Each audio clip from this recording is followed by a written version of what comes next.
वही वाली बात है, अगर आप 2 बार प्रोजेक्ट चला लो अपने पास, 3 बार चला लो, पहला वाला भी चल रहा है, दूसरा भी चला लो, तो क्या होगा? तो आपको वो एक एरर देता है कि 3000 ऑलरेडी इन यूज, क्योंकि 3000 हमने कहा रूम है। सपोज करें आप किसी रूम में जाना चाह रहे हो, रूम में पहले से कोई बैठा हो, तो बोलते हैं ना रूम पहले से ऑक्यूपाइड है। तो अगर आपके पास कोई प्रोजेक्ट चल रहा होगा और उस चलते हुए की सूरत में आप दूसरा प्रोजेक्ट चलाओगे, तो आपको ये एरर देगा 3000 पहले से इस्तेमाल हो रहा है। फिर वो आपसे इजाज़त मांगेगा, क्या मैं 3000 वाले के बजाय 3001 में चले जाऊँ, आप उसको इजाज़त दे देना। फिर आप 3001 गूगल पे जाके ब्राउज़र में लिखना, तो 3001 में आपको मिल जाएगा। डेव का जो वर्ड आता है वो डेवलपर से आता है, डेवलप, कोई भी चीज़ डेवलपर होता है ना, डेवलपर से डेव निकला। इसी तरह सर्वर से सर्व निकला। इस बहुत सारे ऐसे वर्ड्स हैं जो हम देखेंगे। एंड यूज़र का मतलब है कोई ऐसी चीज़ जो यूज़र के एंड पे रन हो रही होती है। हम आगे बढ़ते हैं। अब स्टेप कैसे फॉलो करने लर्निंग करते वक्त। मैंने ये जूम कर दिए, जूम करते वक्त मैं जा रहा हूँ गिटहब पे।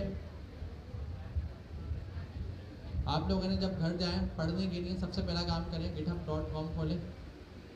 ये github.com की वेबसाइट ऊपर आ गई है। तो ये एक प्लेटफॉर्म है। इस प्लेटफॉर्म पे आप अपना अकाउंट साइन अप कर सकते हैं, क्रिएट कर सकते हैं, मतलब जिसमें आप अपना यूज़र नेम, ईमेल, नंबर, जो जो बताने की चीज़ें बता दीजिए। कोशिश करें यूज़र नेम अपना प्रोफेशनल और यूनिक रखना, क्योंकि जो रखोगे फिर वही रहेगा लॉन्ग टर्म तक। फिर इस पर जाके आप यहाँ पे स्लेश लिखते हो, स्लेश लिख के आप लिखते हो पेनावर्सिटी, पेनावर्स सॉरी, पेनावर्स एक ऑर्गेनाइजेशन है जो गिटहब के ऊपर मौजूद है। ये रही। जब आप पेनावर्स ऑर्गेनाइजेशन पे आओगे तो यहाँ पर बहुत सारी चीज़ें मौजूद हैं। इसमें टॉप कर ही आपको मिल जाएगी लर्न नेक्स्ट.जेएस। लर्न नेक्स्ट.जेएस पे हम जाएंगे।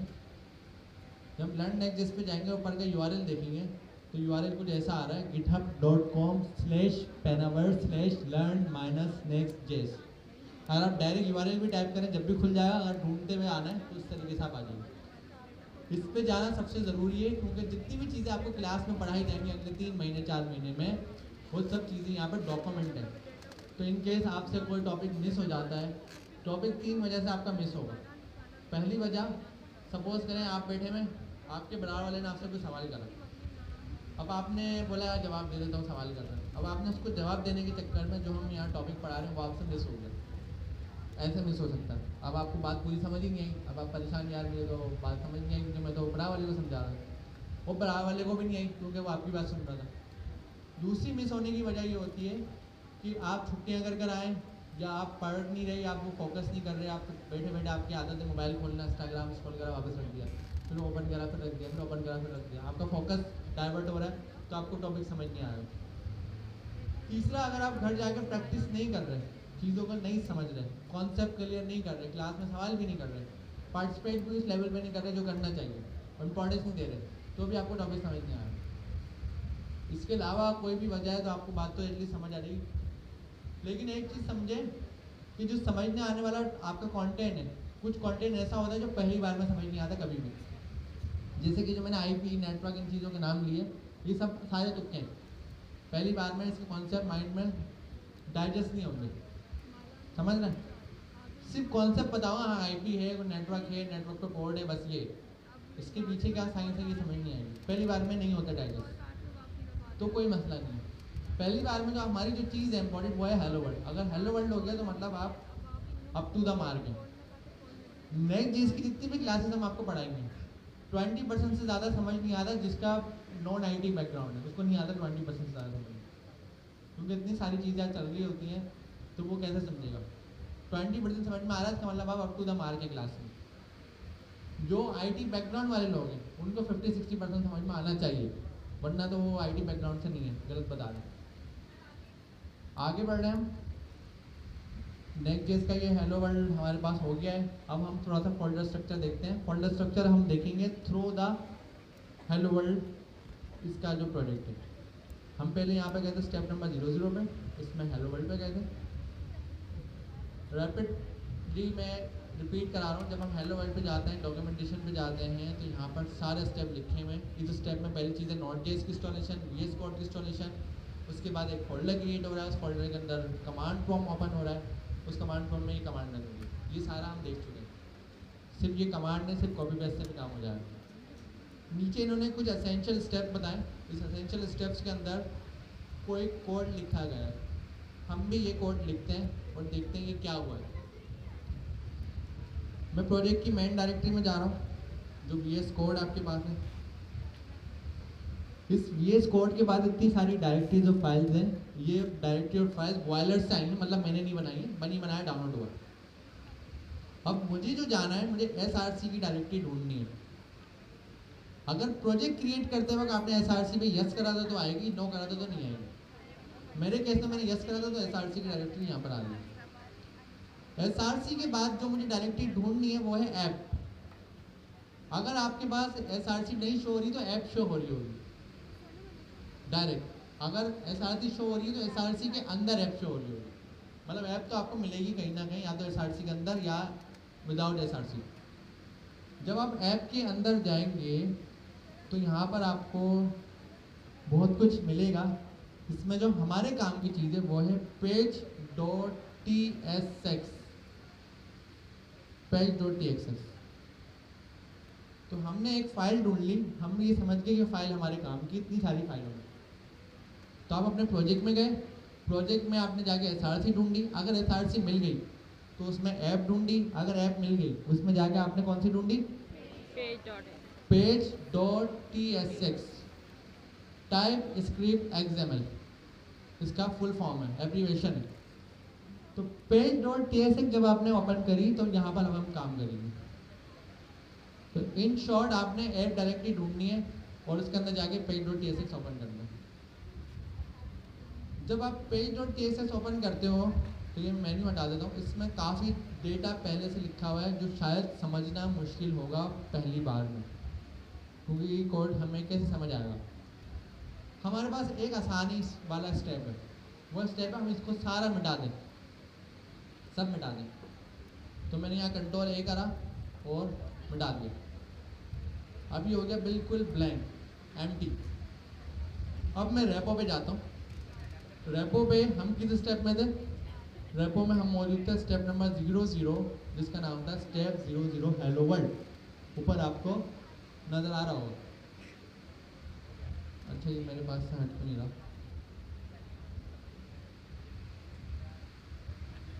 ये मेन्यू कहाँ से हटता है इसका?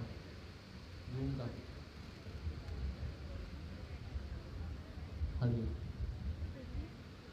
तो यहाँ पर हम रेपो में कहा है github.com/whenever/learn-next.js, फिर ट्री मैन, आखिर में अगर देखें तो स्टेप 00 हेलो वर्ल्ड में आप मौजूद हैं। तो स्टेप 00 हेलो वर्ल्ड के सारे कॉन्सेप्ट हम वन बाय वन देखते हुए जा रहे हैं। हम अभी क्या क्या देख चुके हैं?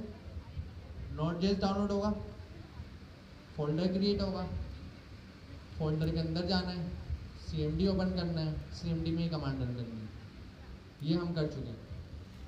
CMD में कमांड रन करने के बाद हमने एक कमांड और चलाई थी npm run dev की हेलो वर्ल्ड चेक करने के लिए। लेकिन अगर हम इस डॉक्यूमेंटेशन को फॉलो करें तो इसमें फिलहाल 3 चीज़ें: फोल्डर बनाओ, फोल्डर के अंदर जाओ, CMD ओपन करो, CMD में ये कमांड चला दो। अगर इंटरनेट और सारी चीज़ें सही हैं तो काम हो जाएगा। उसके बाद अगर थोड़ा सा आगे जाएँ, यहाँ पर एक डॉक्यूमेंटेशन का लिंक है React एसेंशियल का, इसे हम गो थ्रू करेंगे कुछ देर बाद। नीचे लिखा हुआ not our file extension is not JSX but TSX because we are using TypeScript. मतलब ये कह रहे हैं हम टाइपस्क्रिप्ट यूज़ कर रहे हो तो ये TSS है। अगर आप जावास्क्रिप्ट यूज़ कर रहे हो तो ये JSX होता, लेकिन आप जावास्क्रिप्ट नहीं यूज़ कर रहे, आप टाइपस्क्रिप्ट यूज़ कर रहे हो। TSX मतलब टाइपस्क्रिप्ट क्या है? एक बार रिपीट करें, XML बोले, XML, टाइपस्क्रिप्ट XML। इन्होंने कहा इस प्रोजेक्ट में आप ना ऐप डायरेक्टरी ढूंढो। जब आपको ऐप डायरेक्टरी मिल जाए उसमें आप page.tsx में जाओ और इस फाइल के अंदर जितना भी डेटा है उसको डिलीट कर दो। अब इन्होंने डेटा नहीं बोला बल्कि इन्होंने बोला React कंपोनेंट। हम डेटा कह रहे हैं, मतलब कंटेंट, ये कह रहे हैं React कंपोनेंट। ये जार्गन है, इसको हम थोड़ी देर में समझेंगे। इन्होंने कहा जो React कंपोनेंट है, मतलब जितना भी उसमें लिखा हुआ है Ctrl A करो, सारा मिटा दो, सब मिटा दो, मतलब पूरे पेज के ऊपर जितनी चीज़ें, और उसको रिप्लेस कर दो जो नीचे एक हेलो वर्ल्ड का कोड लिखा हुआ है। हमने कहा वो कोड कौन सा है? मिटा तो चुके हैं हम, तो ये वाला कोड है, इसको आप जस्ट कॉपी करो, पेस्ट करो और वहाँ पे रख दो। तो अगर इस कोड को मैं यहाँ से कॉपी करूँ इस तरीके से, ये कॉपी हो गया, और अपनी page.tsx फाइल में जाओ और जिसके अंदर जितना भी इतना सारा कंटेंट था ये सब मैंने मिटा दिया, बिल्कुल ज़ीरो कर दिया। और इसमें मैं इसको प्रेस कर दूँ तो ये सिंपल ये कोड रखा हुआ आपके पास, मुझे नज़र आ रहा है, दूर वालों को ऐसे नज़र आ जाएगा।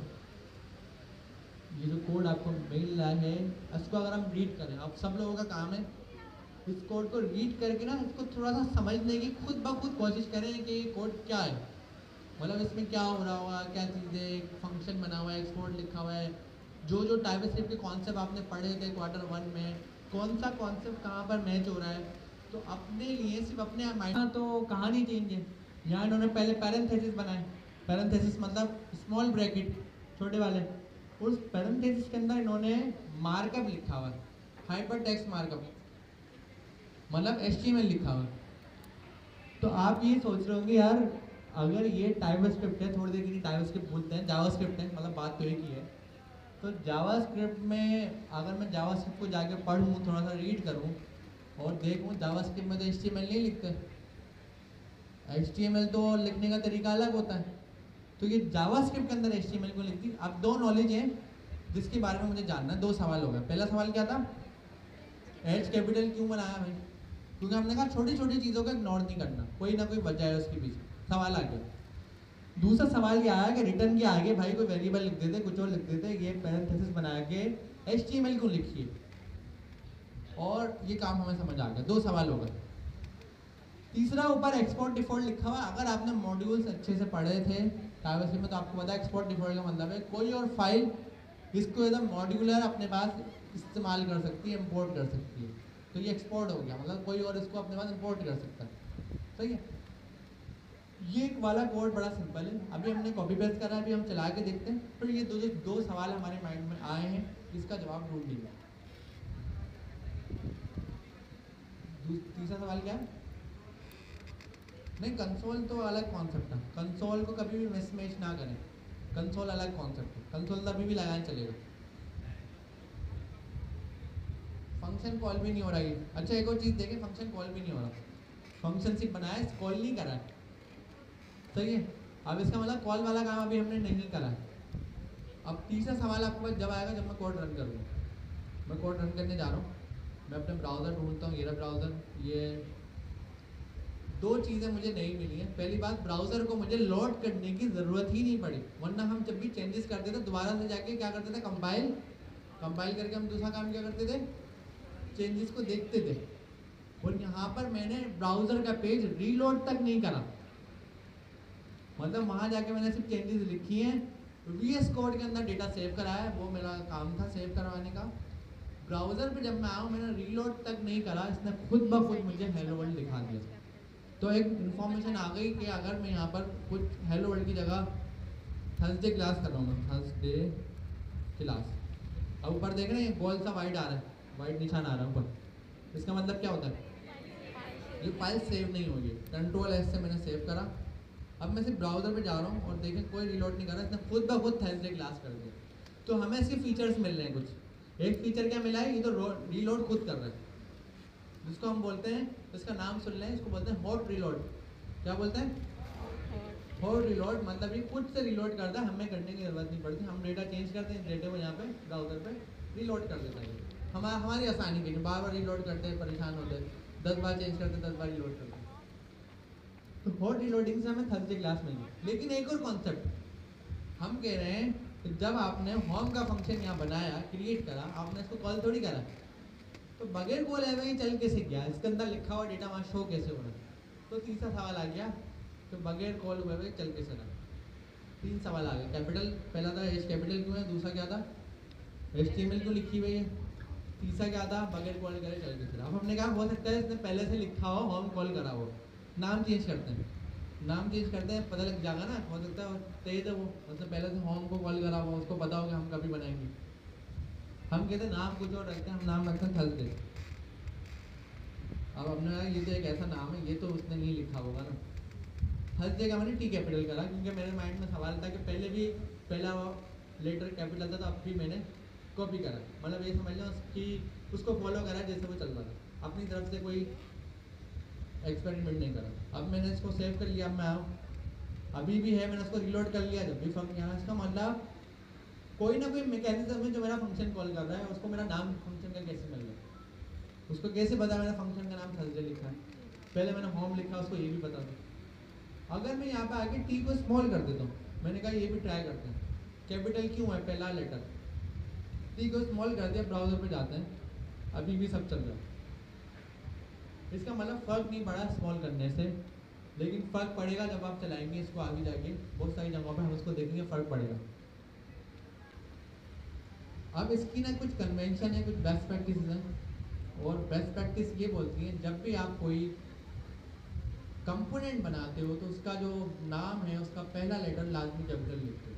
अभी कंपोनेंट का कॉन्सेप्ट क्या है, रिएक्ट कॉन्सेप्ट लाया है, रिएक्ट एक कॉन्सेप्ट लाया था, उसने कहा यार आप अगर एक पेज पे काम कर रहे हो, फ्यूचर में आपने दूसरा पेज बनाना है, इन फ्यूचर आपने तीसरा पेज बनाना है, तो आपने टॉप से लेके बॉटम तक सारा काम बार बार करना पड़ेगा। इसकी एग्जांपल हम वेबसाइट पर जाकर देखें। मैंने यहाँ पर governancein.com ओपन करी है। अब आप ये देखें, इसका ये पहला पेज है, इस पहले पेज के ऊपर एक हेडर है जिसको हम नेविगेशन बार के नाम से जानते हैं। नेविगेशन बार ब्लू कलर का, इसमें कुछ बटन लगे हुए, लोगो लगा हुआ है, 10 चीज़ें बनी हुई। उसके नीचे जो कामरान पिसोरी साहब की पिक्चर है और उसके उल्टा हाथ पे टेक्स्ट लिखा हुआ है, इसको हम बोलते हैं बैनर। ये एक बैनर की तरह लगा हुआ है ना, हम उसको बैनर बोलते हैं। हम और नीचे आते हैं तो इसमें और भी कुछ सेक्शंस हैं जिसमें कुछ डेटा, कुछ पिक्चर्स, कुछ इमेजेस लिखी हुई। और नीचे आते हैं तो यहाँ पर भी कुछ ना कुछ स्लाइडर या दूसरी चीज़ें लगी हुई। और नीचे आते हैं तो यहाँ पर भी कुछ लगा हुआ है। इस तरीके से हम इसमें सारा डेटा देखते हुए डाउन पर आया। जब हम डाउन पर आए तो हमें सबसे बॉटम के ऊपर एक पेज मिला जिसको हम बोलते हैं फुटर। सबसे नीचे इसका नाम फुटर रख लेते हैं, उस पर भी कुछ कंटेंट लिखा हुआ। अब हम ऊपर जाते हैं वापस से, पहले हम होम पर थे, अब हम जाते हैं रिजल्ट के पेज के ऊपर। रिजल्ट के पेज पर हम आ गए, देखें रिजल्ट पे क्लिक करा मैंने, रिजल्ट के पेज पर आ गए। अब जैसे ही मैं रिजल्ट के पेज पर आया हूँ, नोटिस करें ऊपर का जो नेविगेशन बार था वो अभी भी मौजूद है, पेज चेंज हुआ है, नेविगेशन बार अभी भी मौजूद है, नीचे का जो फुटर बार था वो भी मौजूद है, सेम है, वैसा का वैसी है। अब दो कॉन्सेप्ट बनते हैं। पहला कॉन्सेप्ट भी बनता है, हमने दो पेज बनाया, एक रिजल्ट का और एक होम का। जब होम का पेज बनाया तो टॉप से लेके बॉटम तक सब लिखा, नेविगेशन बार है, ये है, वो है। फिर जब हमने रिजल्ट का कंपोनेंट मतलब रिजल्ट का पेज बनाया तो रिजल्ट में टॉप से लेके बॉटम तक सब लिखा।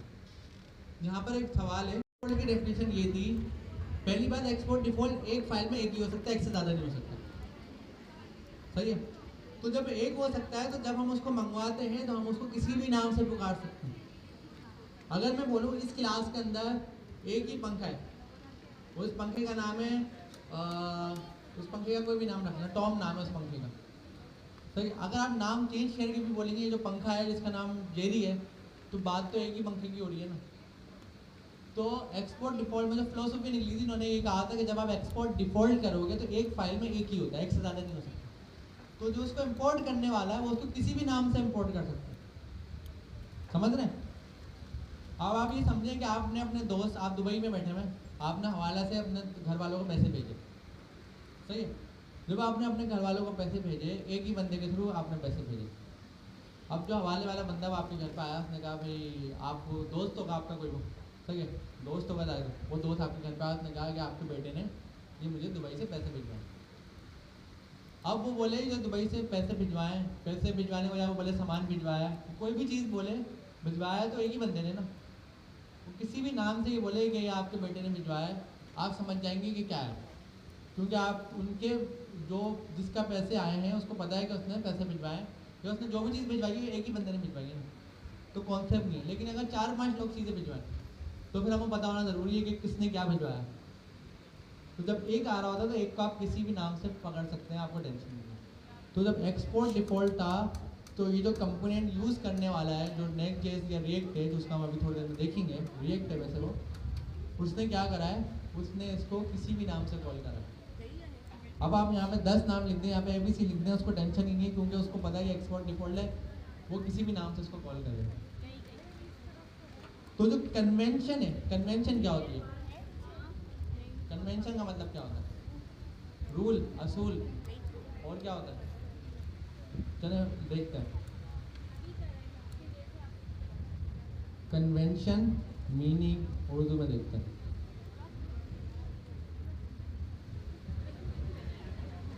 सिंपल डेफिनेशन बोलते हैं।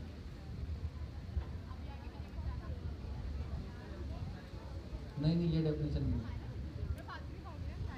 ये आ गया, ये अच्छी डेफिनेशन है। बाय कन्वेंशन लिखना पड़ेगा हमें। क्या है? Rule, method, practice stabilise by usage.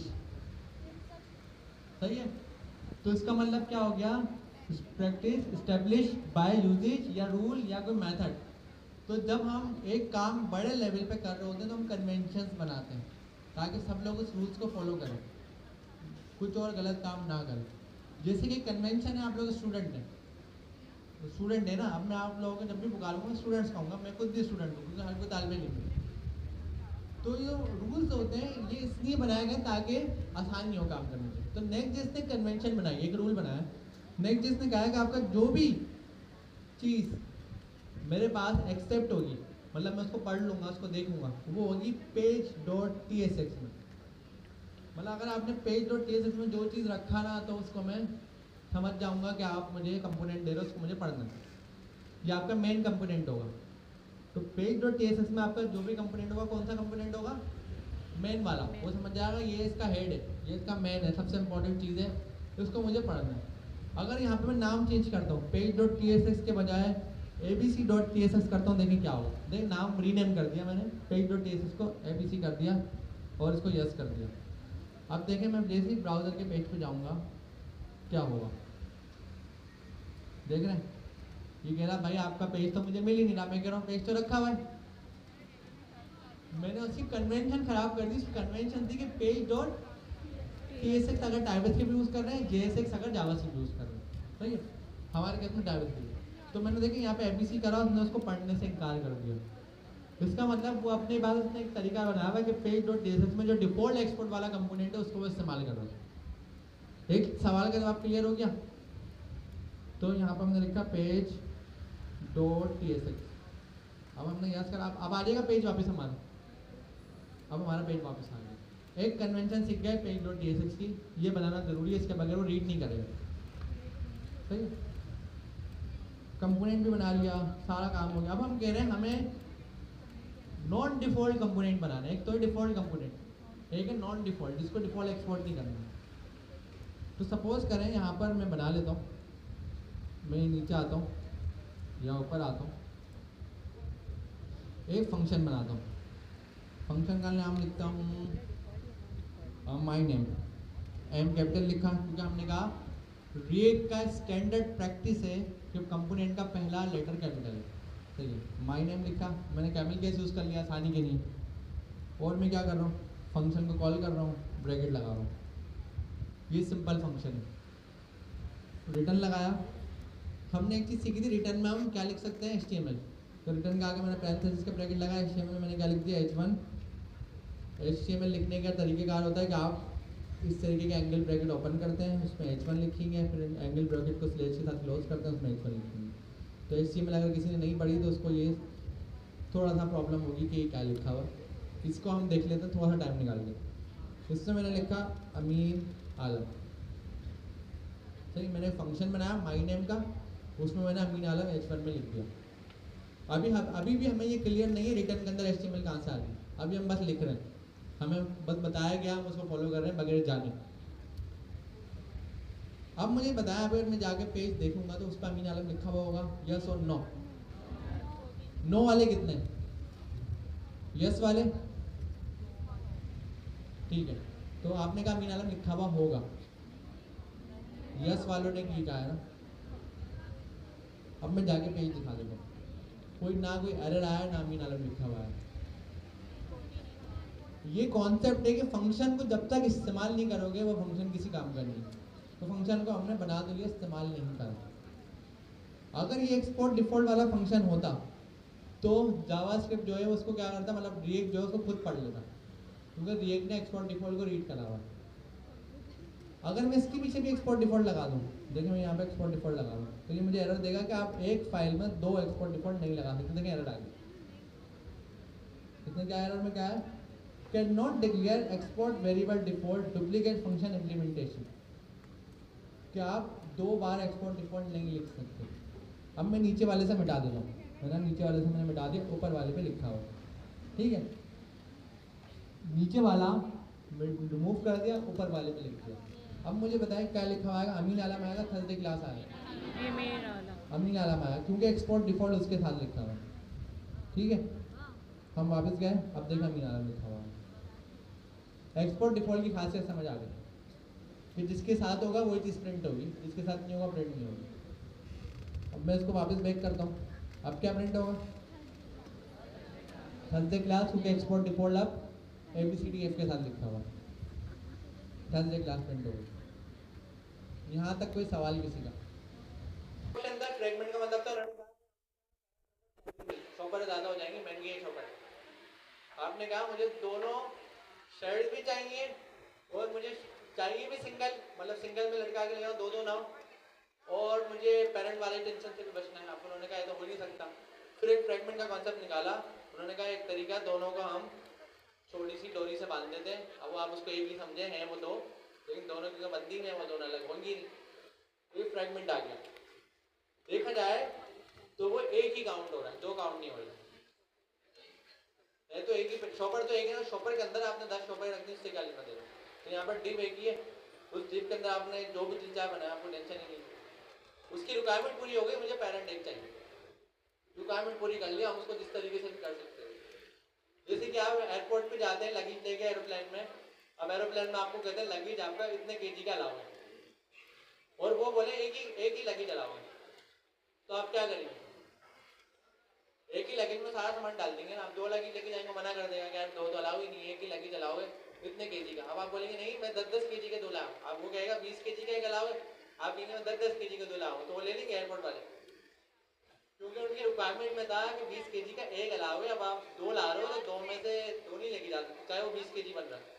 तो आपने क्या होशियारी करी, आपने उन दोनों को स्विच करके या तो शॉपर वाली शॉप पे गए, आपने कहा दोनों पर शॉपर रोल कर दो, तो 2 लगेज ने एक साथ रखे, दोनों में शॉपर रोल कर, अब तो है तो एक ही ना, वो 2 अलग हो नहीं सकते, सही है। तो वो कॉन्सेप्ट हमने यहाँ पर रखा है कि एक पेरेंट रखा, उस पेरेंट के अंदर मल्टीपल चाइल्ड रखा, ठीक है।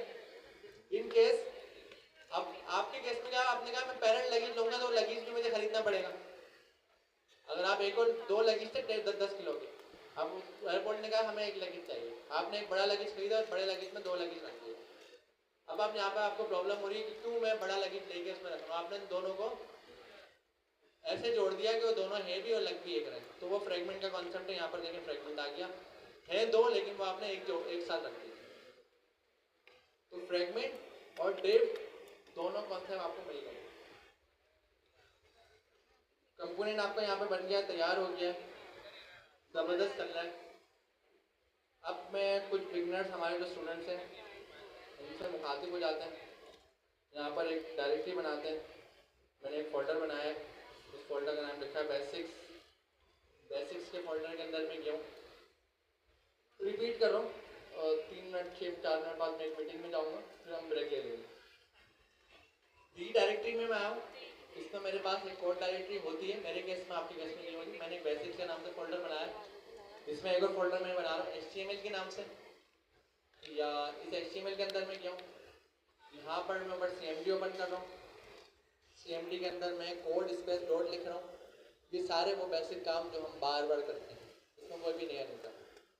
यहाँ मैं एक फाइल बना रहा हूँ, उसका नाम मैं रख रहा हूँ इंडेक्स, और आगे एक एक्सटेंशन पास कर रहा हूँ जिसका नाम रख रहा हूँ HTML। इसे हम कहते हैं index.html।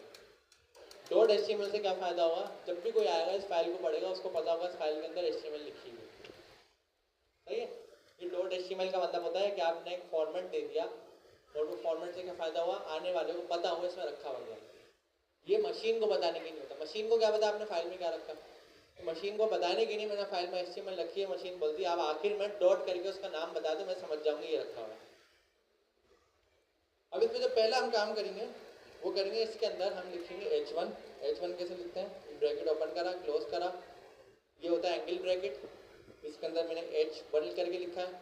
फिर आगे मैंने दोबारा से H1 लिखा, ब्रैकेट ओपन करा, क्लोज करा, और इसमें दोबारा H1 लिखा। पहले मैंने bracket angle bracket open close करके H1 लिखा था, उसके बाद जो मैंने लिखा है इसमें बस एक फर्क है, मैं इसमें यहाँ पर स्लेश लगा रहा हूँ।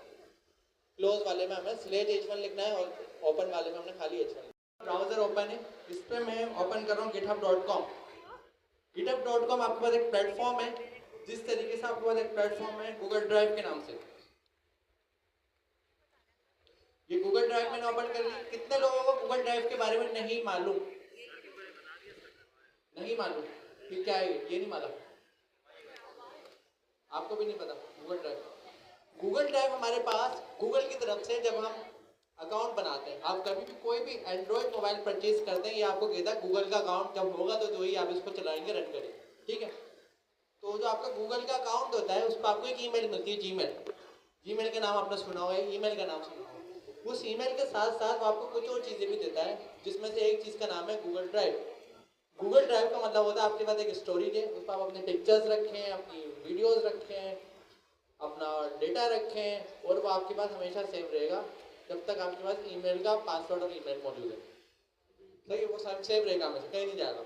आपका लैपटॉप डिस्ट्रॉय हो जाए, मोबाइल डिस्ट्रॉय हो जाए, आप गूगल ड्राइव खोलें, आपका डेटा वहीं का वहीं रखा हुआ। अब गूगल ड्राइव तक की तो ये बात हमें समझ में आती है, ठीक है। एक स्टोरेज है जो क्लाउड के ऊपर मौजूद है, जिस पर मैं अपना डेटा रखता हूँ और वो सेव रहता है, और मैं किसी से शेयर भी कर सकता हूँ।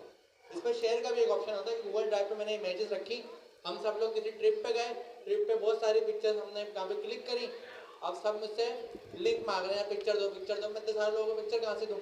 मैंने क्या करा, मैंने गूगल ड्राइव पर रखी, गूगल ड्राइव पे एक लिंक बनाया, सबको दे दिया और अपनी अपनी पिक्चर्स खुद निकाल लो, ठीक है। तो ये कॉन्सेप्ट आता है क्लाउड का, कि एक मेरे पास क्लाउड पे, क्लाउड का मतलब मेरा सर्वर नहीं है, किसी और का सर्वर है जो मुझे इंटरनेट के थ्रू एक्सेस हो रहा है। मैंने वहाँ पर इमेजेस रख दी, जिसको भी शेयर करनी है इमेजेस शेयर कर दी, वीडियो शेयर कर दी। तो गूगल ड्राइव का ये कॉन्सेप्ट है, अभी भी किसी को क्लियर नहीं है गूगल ड्राइव।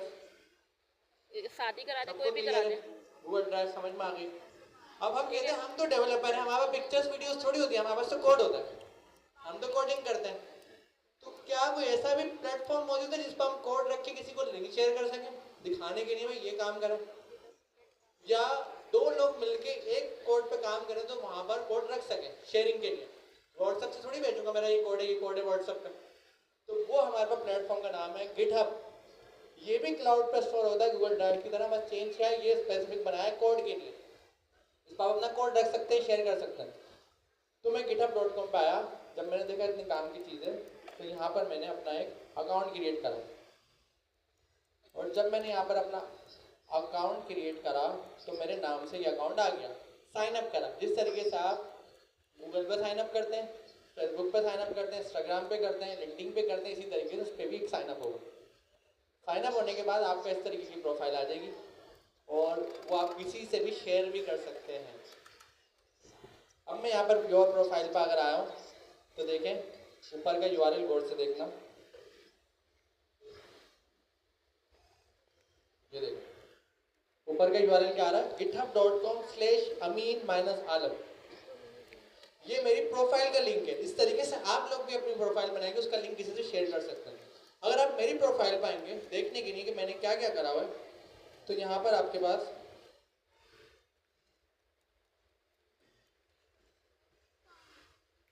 पे जाओ,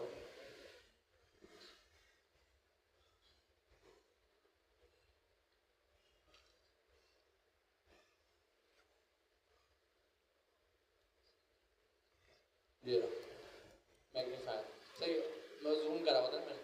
अब मेरी प्रोफाइल पे आएंगे, ये देखने की नहीं है कि मेरी प्रोफाइल क्या है, तो आप देख सकते हैं कि भाई ये अमीन आलम की प्रोफाइल है, उसमें उन्होंने कुछ काम करा हुआ है। यहाँ पर राइट साइड पर डेट्स आ रही हैं, 2024 में काम कराया, 23 में, 22 में, 20 में, इस तरीके से यहाँ पे आपके पास लिंक आते जा रहे हैं, आप देखते जा रहे हैं।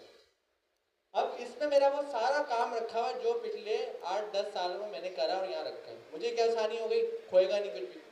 8-10 सालों में मैंने 10 लैपटॉप चेंज करवाएंगे, 10 मोबाइल चेंज करवाएंगे, तो मुझे पता है मेरा काम तो यहाँ रखा हुआ है, आसानी। लिंक किसी से शेयर कर सकता हूँ, 6 साल पहले मैंने कोई काम करा था वो देख सकता हूँ, सारा काम मेरे यहाँ पे रिकॉर्डेड है।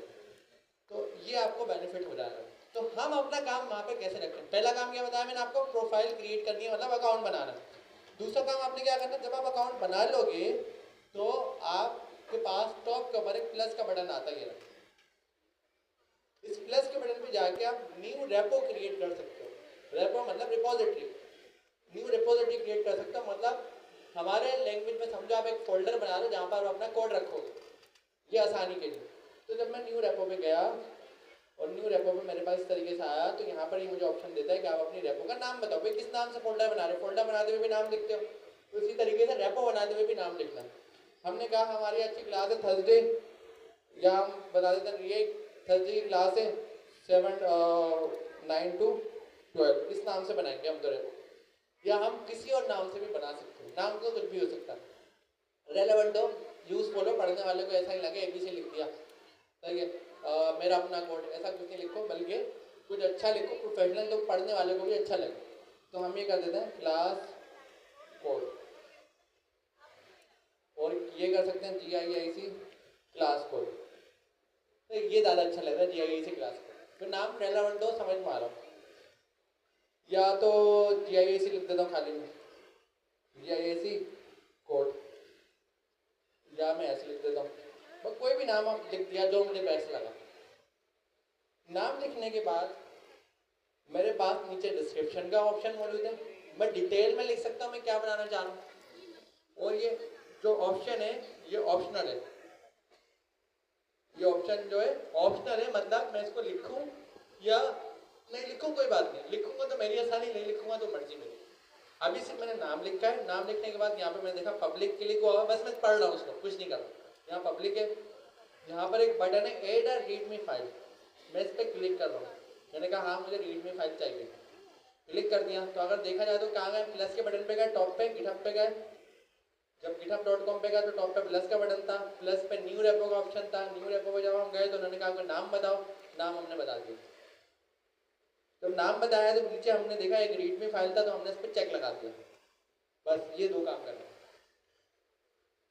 चेक लगाने के बाद जैसे ही मैं क्रिएट रिपोजिटरी पे ये ऑप्शन आ रहा है नीचे, इस पर क्लिक करूंगा तो मेरे पास रिपोजिटरी क्रिएट हो जाएगी। इसमें कोई सवाल नहीं, कोई सवाल, सिंपल है। दोबारा करके दिखा रहा हूँ। मैं github.com पे गया हूँ, यहाँ मैंने अकाउंट बना लिया। ऊपर मैंने देखा एक प्लस का बटन था, कुछ इस तरीके का दिखता था। इस प्लस के बटन पे जब मैंने क्लिक करा तो उसने मुझे एक ऑप्शन दिया न्यू रेपो का, न्यू रेपोजिटरी लिखा हुआ है। मैंने जब इस पर क्लिक करा तो उसने कहा रिपोजिटरी का कुछ नाम बताओ। मुझे समझ में आया नाम, यार मैं लिखता हूँ GIIC माइनस क्लास या माइनस कोड। ये मुझे नाम सही लगा, पसंद आया लिखने में, तो मैंने ये लिख दिया। जूम करके दिखाया था, ये नाम मैंने लिखा GIIC क्लास कोड, ठीक है। यहाँ तक तो बात सही थी।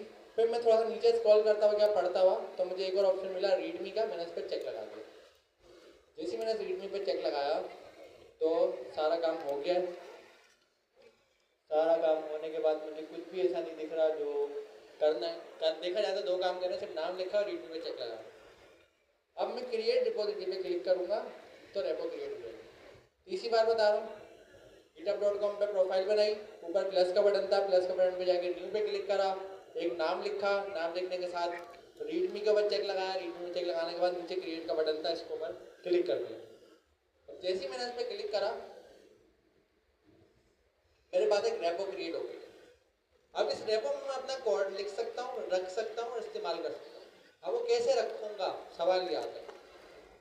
जब इस रेपो पे ऊपर में ग्रीन वाले बटन पे क्लिक करता हूँ, तो ग्रीन बटन पे क्लिक करने के बाद ये मुझे ऑप्शन देता है ओपन विद गिटहब डेस्कटॉप। ये मैं रेपो पे आया हूँ जो अभी मैंने बनाई है। ऊपर उसका मैं URL भी देख सकता हूँ, देखें मेरी जो रेपो बनी है ऊपर उसका URL क्या आ रहा है, ये आ रहा है अमीन github.com,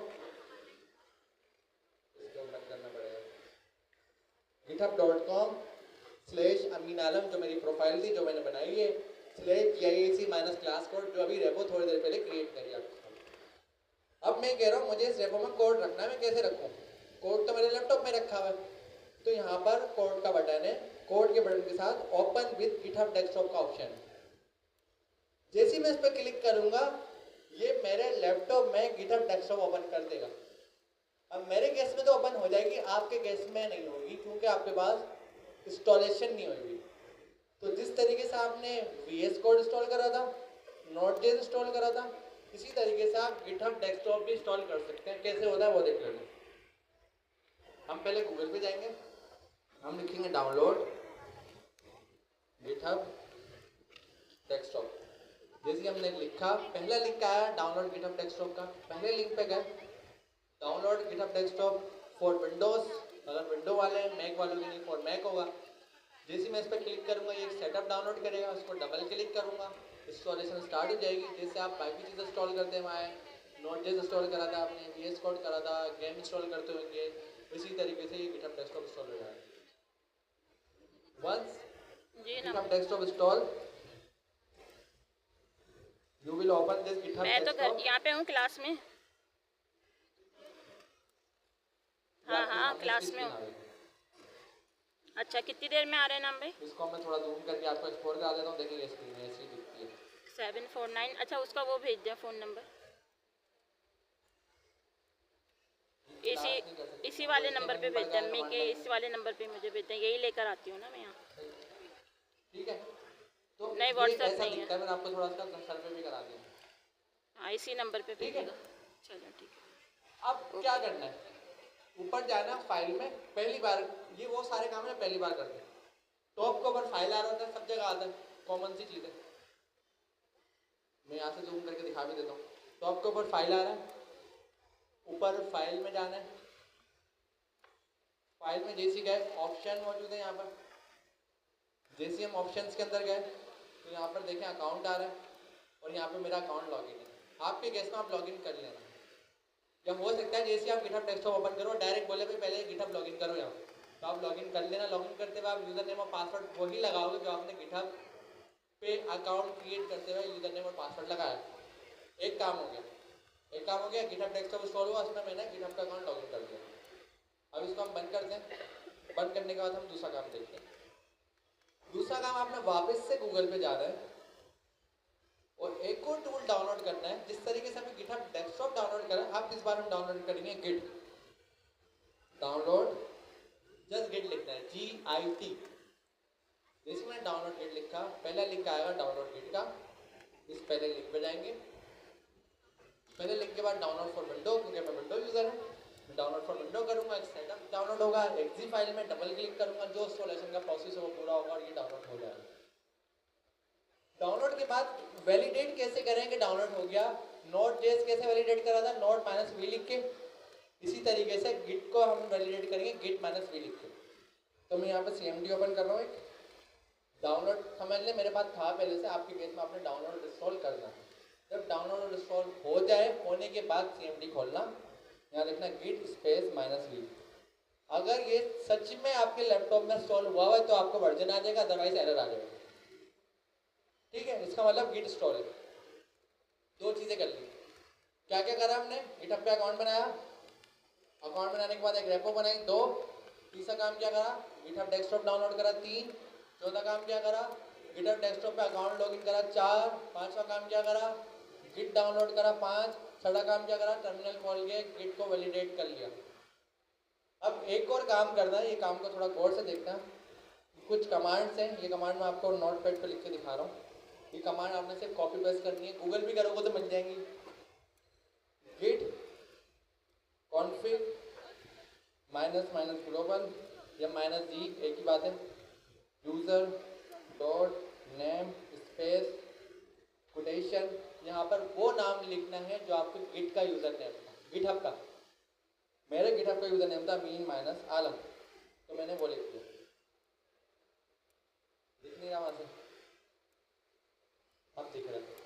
ठीक है, मैंने लिखा है git config -global space user dot name space quotation में अमीन-आलम, जो मेरे गिटहब का यूजर नेम था वो लिखा है। आपके केस में आप अपना गिटहब का यूजर नेम लिखना। ये कमांड है जो ब्लैक वाली स्क्रीन ने अभी खोली थी, वहां पर रन होगी, ये मैं लिख के दिखा रहा हूँ। इसी के साथ एक और कमांड रन होगी, git config -global user dot email, और यहाँ पर आप अपनी ईमेल लिखोगे, वो ईमेल जो गिटहब के अकाउंट बनाते वक्त इस्तेमाल होगी। सपोज करें मेरी ईमेल है amin@gmail.com, तो मैंने amin@gmail.com लिख दी। इस कमांड को मैं कॉपी करूँगा और यहाँ पर पेस्ट करके चला सकता हूँ। आपके केस में मैं राइट करूँगा, आप लोगों से पूछूंगा क्या राइट करना है। Git config -global user dot name space quotation और वो नाम लिखना है जो मेरा गिटहब का यूज़र नेम है, एंटर। फिर दोबारा सेम कमांड है, थोड़ा सा चेंज है, बस ईमेल लिखना है नेम की जगह, git config -- global user dot email, और जो भी मेरी ईमेल है वो मैं यहाँ पर लिख दूँगा। अब मैं हाथ ऐसे करूँगा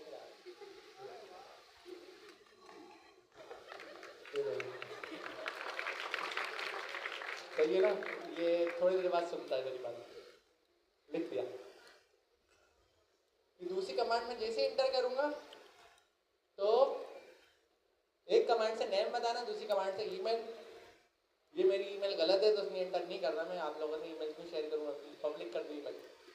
आप लोग बहुत तेज, आप लोग अभी ईमेल आने वाली है, सही है, ठीक है। तो बात ईमेल शेयर करने की नहीं है, बात ये 15,000 लोग ईमेल करेंगे, मैं सर पकड़ना पड़ेगा मुझे। और जो मेरी अपनी काम की ईमेल है वो तो गई। मेरे लिंक्डइन अकाउंट के साथ यही हुआ है, मेरा कोई काम का मैसेज कभी मिलता ही नहीं है। जब मैं खोलता हूँ मैं 100 मैसेज का जवाब देता हूँ, फिर जवाब देते देते या तो मैं सो जाता हूँ या तो दूसरे काम में लग जाता हूँ। काम का मैसेज मिलता ही नहीं, सिर्फ स्टूडेंट के इतने सारे मैसेज मिलते हैं। लेकिन अच्छी बात है, कोई बात नहीं। अब आप लोग फ्यूचर में जब मार्केट में चले जाएंगे फिर आप ही लोग काम के मैसेज भेजेंगे। आप ही भेज रहे हो, टाइमिंग चेंज करनी है, मैं कहाँ से चेंज करूँ, सही है। तो ये यहाँ पर ऑप्शन मौजूद है, गिट कॉन, ये भी नहीं मालूम मुझे, मालूम करके आप बताएं मुझे, फिर मैं क्लास से शेयर करूँगा। ये करना पता है क्यों ज़रूरी था, क्योंकि थोड़ी देर बाद मैं कुछ काम करूँगा, उस काम करते वक्त इसकी ज़रूरत पड़ेगी। अच्छा हाँ, सिंपल CMD कहीं भी खोलें कहीं भी लिख दें, इसका CMD का चक्कर नहीं, कहाँ खोलना, बस सिंपल ओपन करें। अब मैं वापस गूगल पे आ रहा हूँ, गूगल पे आके मैं गिटहब खोल रहा हूँ।